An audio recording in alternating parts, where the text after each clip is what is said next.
Faz as Contas, um papo descomplicado sobre os cuidados com o seu dinheiro.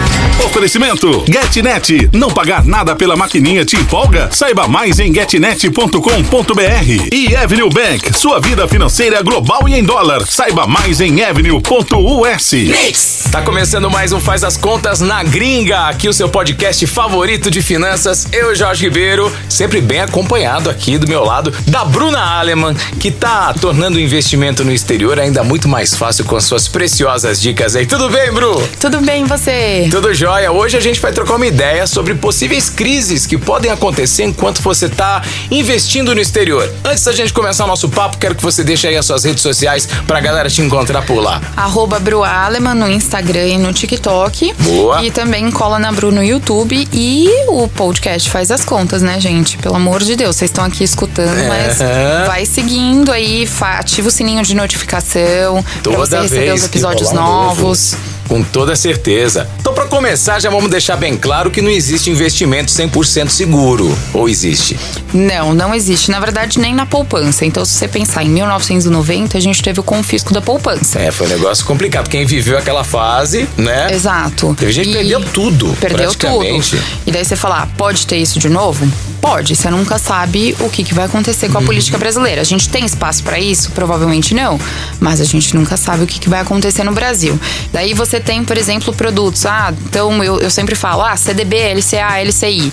A da Casa, por exemplo, uma financeira que todo mundo investia muito nesse tipo de produto. O Banco Central, em 2020, decretou a liquidação. O que seria a liquidação das negociações? É abrir mão de todos os produtos. Mas tinha o seguro do FGC? Tinha. Até hoje as pessoas estão esperando receber. Por quê? Não tem dinheiro, não consegue. O processo burocrático judicial é muito longo. Você está deixando de perder dinheiro e quem tem mais de 250 mil, perdeu. Então é assim, ação, Bolsa de Valores brasileira. No início da pandemia, você perdeu mais de 30%. Recuperou, agora perdeu de novo. Estados Unidos, você perdeu dinheiro também. Porém, o que acontece? O que você precisa pensar? Fala, Bruno, não vou investir em nada. Deixar embaixo do colchão, o ladrão pode roubar. Então assim, você saiu, você tem risco. Você tem risco. Depois do pé pra fora de casa, você tá correndo risco, isso é uma coisa que é Exato. real. É real, então, oficial. Assim, é que o pessoal busca muito essa segurança plena. Você não tem segurança nem que você vai viver diariamente. O assunto da poupança mesmo que você falou, isso é uma coisa, um medo que ronda os mais velhos, né? Quem tem mais aí de 50 anos até hoje, né? Inclusive o governo chegou a devolver alguns valores aí ao longo do tempo, coisa que ficou com correção monetária, né? Mas enfim. Mas uma correção monetária ínfima, né? Pois é. Não dá em nada, enfim. Então você não tem nenhum tipo de investimento, você tem. O que você tem? O controle do quanto de risco aquilo tem. Então, eu assumo determinados riscos ou eu não assumo. Eu quero uma questão mais segura, mas não que tenha 100% de segurança. Então a gente tem que começar a tirar esse preconceito da nossa cabeça. Não existe a 100% de segurança. Boa, então estando coniventes com a questão do risco, né? Como é que a gente pode analisar o risco de uma crise e como é que ela vai afetar o nosso investimento no exterior? A primeira coisa, a gente não consegue mensurar quando que vai chegar uma crise. Porém, estar atualizado, hoje mesmo eu tava trazendo stories relacionadas às notícias. Eu tenho 2 pontos. O brasileiro, ele é muito pessimista em relação às notícias, então tudo que ele lê, ele acha que é negativo ou ele acha que está tendenciando ele a ter um entendimento errado. Sempre assim, né? Exato. Então essas 2 coisas. Só que a gente precisa ter noção do que está acontecendo, por mais que seja tendenciado ou não, você precisa entender o que está acontecendo, porque as notícias do Brasil e do mundo que vão te trazendo sinais de que o mundo pode entrar numa determinada crise ou o Brasil pode entrar em determinada crise. Mas tem algumas coisas que a gente já pode colocar, que existem crises financeiras a cada 10 e 12 anos. A gente teve em 2009. A gente falou isso daqui, inclusive, nos últimos episódios, né? Exato. Pois é. Porque as crises são cíclicas. A economia, ela sobe e desce. Por quê? Você tem que ficar. O país controla a inflação. Daí ele vai lá, quando ele controla a inflação, ele aumenta os juros. Só que daí ele precisa diminuir um pouco da inflação, porque precisa dar mais poder de compra para as pessoas e mais crédito para as pessoas consumirem mais. Daí ele diminui. Daí ele vê que a galera tá gastando muito, tá se endividando, ele vai ter que subir de novo. E daí você você fica nessa eterna. O que acontece é que tem países ou situações que acontecem a cada 10, 12 anos que começam a não ser sustentadas mais. Que o mundo precisa, vamos parar, a gente vai ter que liberar algumas dívidas, vai ter que, isso daí não precisa pagar, isso. É aquele meio que, vamos resolver aqui porque a gente precisa organizar toda a nossa casa. A economia funciona como isso, entendeu? Não é imprimindo mais cédula e colocando no mercado, não. Exato. Os Estados Unidos acham que pode fazer isso, né? Porque se você imprime mais dinheiro para as pessoas, você gera uma inflação. Tem um custo aquilo, né? O país está pagando por aquilo. Cada vez que você imprime dinheiro, você está colocando numa conta do governo. E se você não recebe da mesma forma, você vai gerando uma dívida, né? Tem que tomar muito cuidado com isso. Então, você precisa dar uma olhada nisso. Lógico que a pandemia a gente não conseguia observar. Porém, quando você compra uma ação, por exemplo, daí a gente traz o caso da Disney. Quando a Disney, eu vou falar Disney porque foi a primeira ação que eu investi na pandemia mesmo. Que eu peguei em março.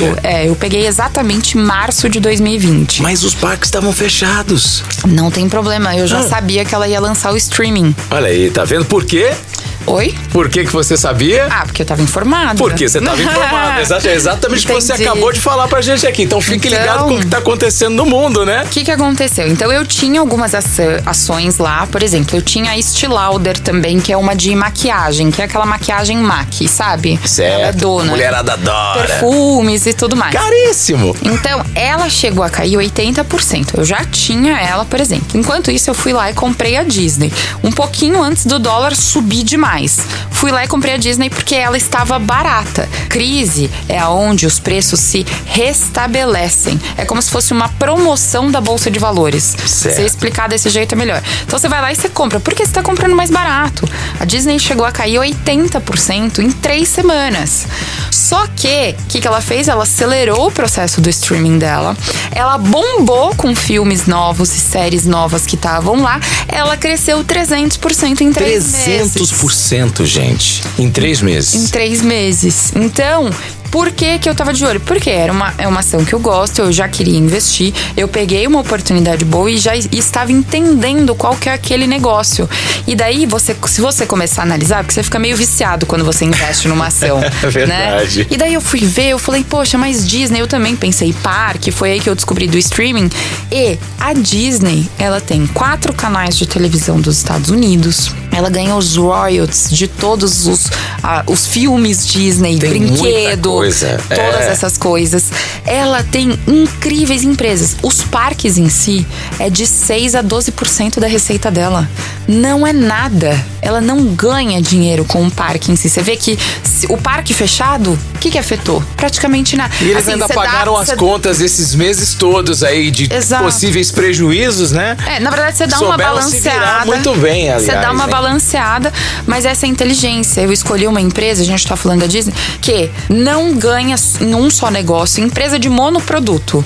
Eu só vendo carro XYZ, como a Tesla. Ela é uma empresa arriscada, porque se ela cai, ela tem 1, 2, 3 carros, acabou. O que mais que ela faz? Você tem que saber qual que é o ramo de negócio dessa empresa e estudar geralmente o que eles fazem, né? Aí dá uma crise, vamos se dizer, daí a gente começa a ver nas notícias que os navios lá na China, que todas as peças de carro são importadas, não chegam mais nos Estados Unidos. O que vai acontecer? Quebrou.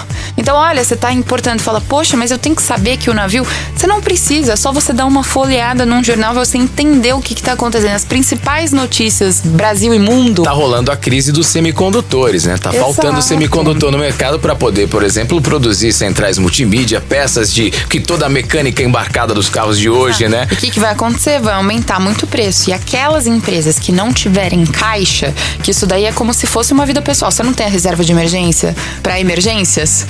A empresa tem que ter um caixa para emergências. Se ela não tiver isso, a empresa que não tem caixa, quebra. Tá aí, gente. Deu pra entender? Muito bem. E agora vamos supor aqui, eu investi o dinheiro e perdi. Segura. Me ajuda, como é que eu encaro isso? Isso é bolsa de valores. Isso você vai ter que segurar. É assim, segura essa bucha. É aquele negócio, eu tô disposto a assumir o risco. Você tá disposto a assumir o risco. Daí a gente só vai diferenciar o risco bolsa brasileira e o risco bolsa americana. Bolsa brasileira, a gente tem os aspectos risco país, que são políticos e econômicos e de dívida. E o Brasil tem todos eles. A gente tem problema econômico, a gente tem problema político e ano de eleição, a gente tende a ir muito ruim em ano de eleição. E um pouquinho depois também, porque se entrar a pessoa que o investidor estrangeiro não está apoiando, aí a gente tem uma saída de dólares, daí a bolsa cai de novo, porque mais de 26% dos investidores da bolsa brasileira são estrangeiros. Então tudo isso a gente precisa tomar cuidado. A bolsa americana ela é um pouco mais estável, tem mais de 6 mil empresas, né? Porém, deixar. Você, sem bolsa de valores, no mínimo você tem que ficar pau a pau. Que coloquei aquele dinheiro, tem que tirar aquele dinheiro. Lógico, a gente quer lucrar, mas você não vai me tirar quando cair. Se acontecer, não faça isso. Não faça isso. Não faça isso. Segura essa bucha que no longo prazo vai dar certo. Já que você falou dos Estados Unidos, o momento que a gente tá vivendo é um pouco atípico, talvez singular, né? Com a baixa do dólar, que é ruim pra eles, pros americanos, mas é muito bom pro brasileiro isso aí, né? Tô feliz da vida. Na verdade, nem é tão ruim. O equilíbrio do dólar, ele é muito bom. Porque você pensa, se todo mundo começar a investir em dólar, é dinheiro sendo injetado na economia americana. E é o que ele precisa agora, e ele não precisa fazer emissão de papel moeda, inclusive para as empresas, entendeu? Ele não precisa financiar o caixa. É bom para eles mas também. Mas para nós, que a gente quer investir lá, né? Enfim, explica pra gente é melhor ainda. Boa. Então é assim, dólar barato e ação assim, em baixa, né? Quando chega a crise, são dois momentos super importantes para se investir. Não é para ter medo, é para você ver a oportunidade. Sempre tem dois lados da moeda. Dólar baixo e bolsa de valores em crise é o momento ideal para você selecionar aquele dinheiro que você tem guardado e injetar dinheiro em dólar. Então, qual que é a dica que você deixa pra gente que tá afim de investir em dólar, Bruna Aleman? Vamos lá, volta só alguns podcasts aqui. Como abrir a sua conta na corretora americana. Primeiro passo. E daí você vai escutar esse podcast, vai lá no @BruAleman e tem o link com as corretagens grátis. Legal. Tá Feito bom? isso, entra lá no @BruAleman, já aproveita, já escuta tudo direitinho aqui, volta aqui como a Bruna falou, pra você ter coragem, né? Criar coragem. Coragem é o primeiro passo. Exatamente. E depois você começa a investir e conta pra gente, inclusive nos comentários lá do teu Instagram, né? Exatamente. Sempre tem umas enquetes, e às vezes eu fico até com vergonha de responder. Mas você entra lá no @BruAleman, tá bom? Exato. TikTok também, @BruAleman. TikTok e cola na Bru no YouTube. Boa, e a gente se fala aqui no próximo podcast Faz as Contas. Obrigado mais uma vez pela participação com a gente aqui, Bru. Obrigada, amor. Um beijo. Outro. Você ouviu Faz as Contas. Oferecimento GetNet. Não pagar nada pela maquininha te empolga? Saiba mais em getnet.com.br. E Avenue Bank. Sua vida financeira global e em dólar. Saiba mais em avenue.us.